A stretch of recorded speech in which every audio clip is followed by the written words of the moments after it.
la valeur d'une culture se reconnaît dans les règles et la présence d'institutions chargées de mettre en valeur ces règles. Chers internautes, nous allons vous proposer cette tribune de sorte qu'elle soit pour nous un cadre d'échange pour traiter des questions qui nous intéressent et qui peuvent nous apporter un plus dans notre quotidien. Les valeurs africaines. La plus grande valeur en Afrique est la solidarité. Vous avez certainement remarqué qu'en Afrique, bien avant la colonisation, les Africains travaillaient en équipe. Quand il s'agit de faire par exemple les plantations ou quand il s'agissait de construire la case, la plupart des cases en Afrique se construisaient en banco et il y avait la toiture qui était l'affaire de toute la population. Au-delà de la famille nucléaire, le village entier participait à la conception donc, de la toiture et ensemble on la prenait pour la déposer sur la maison. Ce qui montre la solidarité africaine qui existe dans bien d'autres domaines. Mais vous savez, aujourd'hui, l'Afrique a gardé certaines de ses valeurs, contrairement à ce qu'on pourrait penser. Par exemple, l'éducation des enfants était du ressort de toute la population. Avec l'école aujourd'hui, on pense qu'il s'agira de faire améliorer certaines pratiques, mais il ne faut pas surtout abandonner nos pratiques. Vous savez, l'Occident a ceci de particulier qu'il se caractérise par le chacun pour soi. Et je vais vous citer cet exemple. Un occidental qui avait vécu pendant longtemps en Afrique est rentré donc en Occident.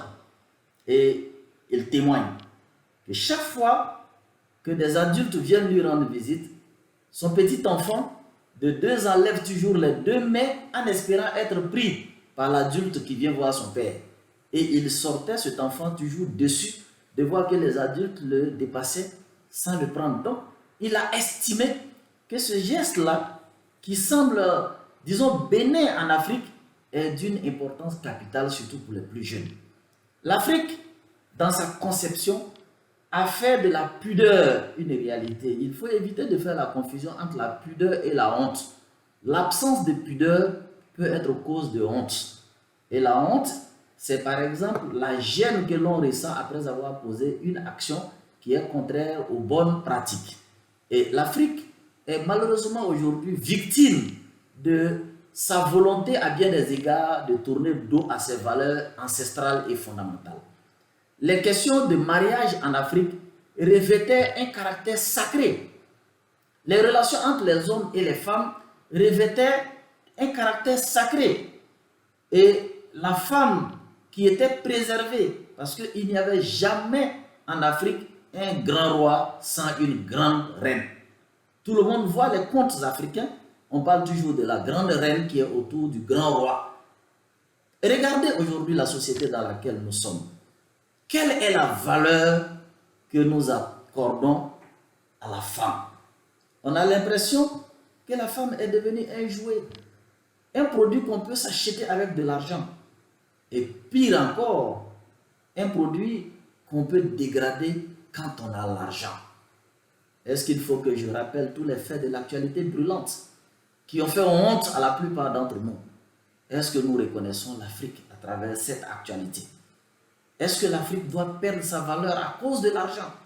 Est-ce que nos mères, nos femmes, nos sœurs doivent accepter de se banaliser pour de l'argent? On reconnaît tout ici sauf l'Afrique et les valeurs de l'Afrique. Je pense qu'il est encore possible et je vais partager avec vous une conviction. Avec Frantz Fanon, il faut reconnaître que l'Afrique demeure encore cette seule partie d'humanisme qu'il faut préserver sur la planète Terre. L'Afrique a beaucoup à donner aux autres. L'Afrique ne doit pas être seulement le dépotoir des actions négatives d'autres continents. L'Afrique a beaucoup à donner. L'Afrique est riche de ses valeurs. L'Afrique est riche de ses femmes et de ses hommes. Il revient donc aux femmes africaines et aux hommes africains d'être à la hauteur de l'attente de l'humanité. Merci de votre attention et rendez-vous pour très bientôt.